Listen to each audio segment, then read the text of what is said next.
everybody, Gregory Dal Piaz for Snooth here at the Sonoma County Wine Weekend with Joe Healy of Bella Vineyards. Joe, thank you so much for taking the time to talk with us. Can you tell our audience a little bit about Bella Vineyards? My pleasure. Thank you for having me. Bella Vineyards is located in the Dry Creek Valley. We specialize in vineyard-designated Zinfandels and Rhone varieties, so that'd be Sirahs, Petite Sirahs, and Grenache. And we've been doing it since 1999, and we think we do a real good job.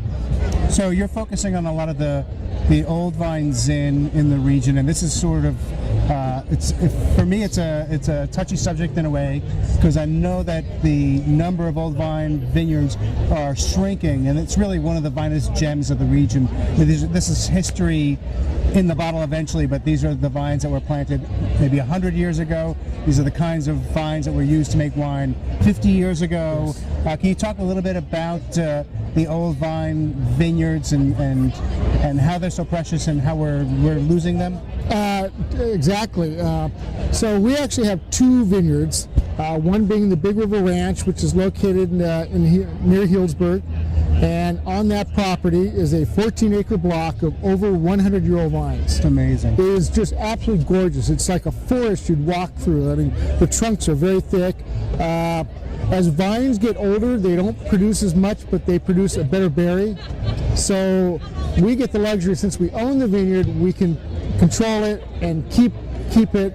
Where if you were strictly just a grower, after 50 years old, you'd be ripping them out and replanting, because you can't make money. Financial sense. So, but we own it, so we can, we love it. It's just absolutely, it's one of our top Zinfandels.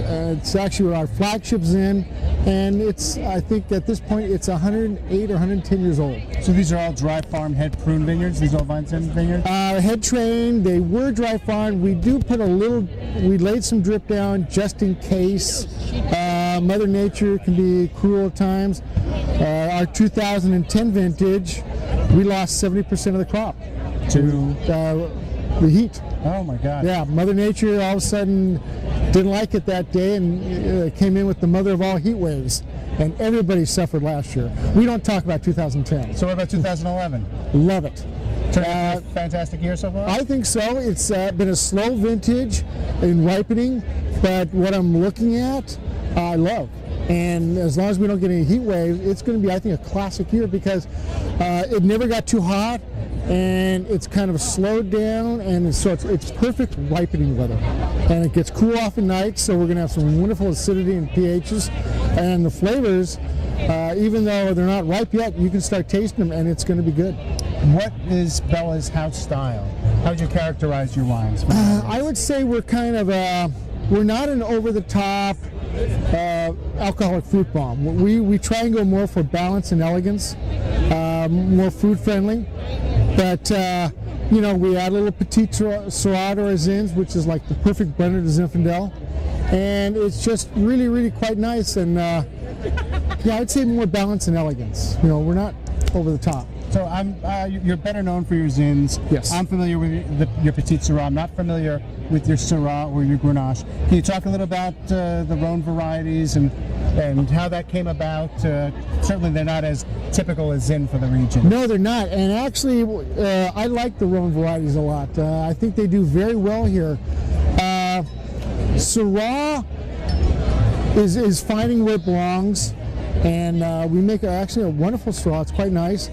But there are a lot of other varieties that the people are starting to get interested in, and one especially I love is Grenache, which I think would go great here in California. Oh, absolutely. And as people now have kind of taken out older vineyards, they're experimenting and seeing what else they can plant. It used to be when you'd plant something, you'd come in and, what's my neighbor planting? I'll plant that. The whole thing. But now we're kind of like, well, there's over 1,000 different varieties of Vitis vinifera grapes to make wine out of. Why are we concentrating on 10? And since California is very much like the Rhone region of France, it likes the heat. Grenache is like perfect, and and a lot of people don't know they're even drinking Grenache, because they'll come in and, what's Grenache? I say, well, you had a Côte de Rhone or Chateauneuf du Pape? Oh, I've had that. You've had Grenache. Grenache, yeah. And so it's like, oh, okay, and they try it. It's like, oh, I really like this. This is nice. It's a different style. It's more bright red fruit. somewhere in between, say, a Pinot and a Zin or something like that. I mean, style-wise or on the palate feel, but lovely flavors and excellent fruit wine. Is there any other grape that's on the horizon that maybe you've experimented with or you're hearing good things about? There's talk of Mourvedre. Now, I would like to see more Mourvedre in the area. Unfortunately, there's very little California. Most of it's down like in Contra Costa County. Sure. But that's another variety that I think would do very, very well. Another Rhone variety. Another Rhone variety. Would love this, all this sunshine. It's perfect. It's perfect. Yeah. So we're going to see more. We're going to see Rhone blends from Bella. We make a little. We don't make a lot. So right now it's we do a vineyard designated Big River Ranch Syrah, vineyard designated Lily Hill Syrah. Then we do like a crossing, we call it, and it's kind of our Rhone blend. And but you know, More in a Côte de Rhone style or a Châteauneuf style. Côte de Rhone. Nice, light, easy to drink style. Maybe more, a little more Châteauneuf, I'd say. Okay. There's a little touch of Petite Syrah there, and some Syrah, little Grenache.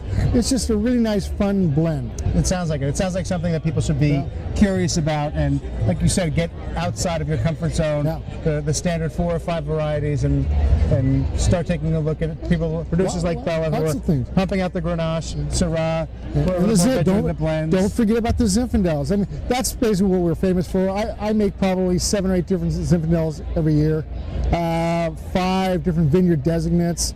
We recently got to some Zinfandel from the Rockpile AVA, which I just love. Totally different Zinfandel. We have a Maple Zin from the Maple Vineyard. We do the Lily Hill, the Big River Ranch. We do a Bell Canyon. I mean, yeah.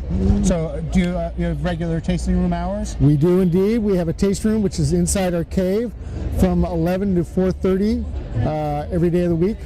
And during the weekends, on the summertime, we have food bites, which is we have a little food and we have some music, and we have this lovely picnic area where people can come out and they'll stay for hours.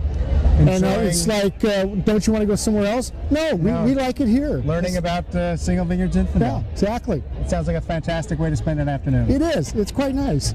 Joe, thank you for taking the time to spend with us, and excited to introduce your wines to the Snooth audience. Oh, thank you. I appreciate it.